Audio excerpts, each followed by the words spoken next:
आज हम जिस टॉपिक के बारे में डिस्कस करेंगे वो होगा आपका रीनल सेल कार्सिनोमा का टॉपिक। अगर आपके पास कोई भी ऐसा पेशेंट आता है जिसके अंदर आप ये देखते हो कि पेशेंट की जो एज है वो 50 टू 60 इयर्स के दरमियान में है, पेशेंट के अंदर आप पाल्पेबल फ्लैंक मास देखते हो, फ्लैंक पेन देखते हो, साथ इसके अंदर ब्लड प्रेशर जो है वो बढ़ा हुआ है और इसके साथ आपके यूरिन के अंदर क्या आ रहे हैं, आरबीसीज आ रहे हैं। अगर किसी भी पेशेंट के यूरिन के अंदर आरबीसीज आ रहे हो तो इस कंडीशन को आप कहते हैं हीमाचूरिया। और इसके साथ पेशेंट की जो हिस्ट्री है वो स्मोकिंग की हो फ्रॉम लास्ट 10 टू 15 इयर्स, तो आपने जो पहला डायग्नोज सोचना होता है वो रीनल सेल कार्सिनोमा है। तो कभी भी अगर आपका एग्जामिनर क्वेश्चन इस तरह पूछे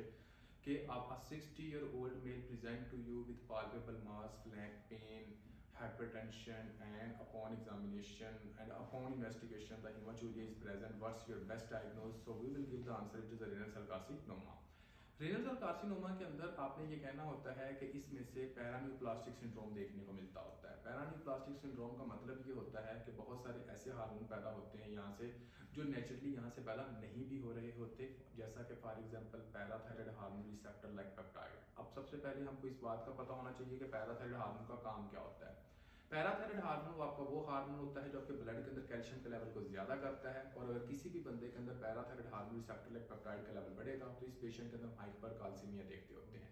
दूसरे नंबर पे अगर किसी भी बंदे के अंदर रेनल सेल कार्सिनोमा होता है तो इसके अंदर कोर्टिसोल का जो लेवल होता है वो ज्यादा होता है, और अगर किसी बंदे के अंदर कोर्टिसोल का लेवल ज्यादा होगा तो इसके नतीजे के अंदर आप एक डिजीज देखते हैं जिसका नाम होता है कुशिंग सिंड्रोम। आपका नेचुरली एक हार्मोन पैदा होता है जिसका नाम होता है रेनिन, लेकिन अगर किसी को रेनल सेल कार्सिनोमा होगा तो रेनिन की जो प्रोडक्शन होती है वो बहुत ज्यादा एक्सेस हो जाती है, जिसकी वजह से आपका रास मैकेनिज्म जो होता है वो ज्यादा होता है। और अगर किसी भी बंदे के अंदर रास मैकेनिज्म आप ज्यादा देखोगे तो इसके नतीजे में जो ब्लड प्रेशर होगा वो ऑटोमेटिकली ज्यादा हो जाएगा। चौथे नंबर पे आपने जो देखना होता है कि रेनल सेल कार्सिनोमा के पेशेंट के अंदर आप अनीमिया भी देख सकते हैं, लेकिन इसके साथ साथ एक हार्मोन पैदा होता है किडनी से जिसका नाम होता है एरिथ्रोपोइटिन हार्मोन। ये एरिथ्रोपोइटिन हार्मोन जो होता है वो किडनी से बहुत ज्यादा एक्सेस अमाउंट के अंदर पैदा होता है, जिसकी वजह से आपकी बोन मैरो को बहुत ज्यादा मैसेज जाता है और आपकी बोन मैरो से आपकी आरबीसी की प्रोडक्शन हो रही होती है, जिसकी वजह से आपको पॉलीसाइथेमिया देखने को मिलता होता है। तो ये कुछ एक तरह के पैरान्यूप्लास्टिक सिंड्रोम के फीचर्स होते हैं। इसके अलावा एक एग्जामिनेशन के अंदर आप ये देखते होते हो कि अगर किसी भी बंदे को left sided renal cell carcinoma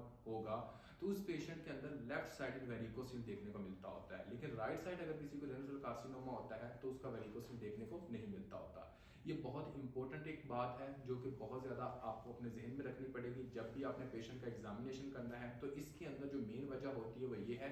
कि आपके जो पेम्पिनिफॉर्म प्लेक्सिस होते हैं जो टेस्टिकल से ऊपर जाते हैं और इसके नतीजे में जो गोनेडल वेन जाती है वो सीधी आपने कहना होता है कि लेफ्ट साइड की रेनल वेन के अंदर ड्रेन करती होती है। जब रेनल वेन के अंदर ड्रेन होती है तो अगर किसी भी बंदे के अंदर लेफ्ट साइड रेनल का सेल कार्सिनोमा हम देखते हैं तो गोनेडल वेन जब भी ब्लॉक होगी तो इसके नतीजे में जो फ्लो होगा वो नीचे की तरफ बहेगा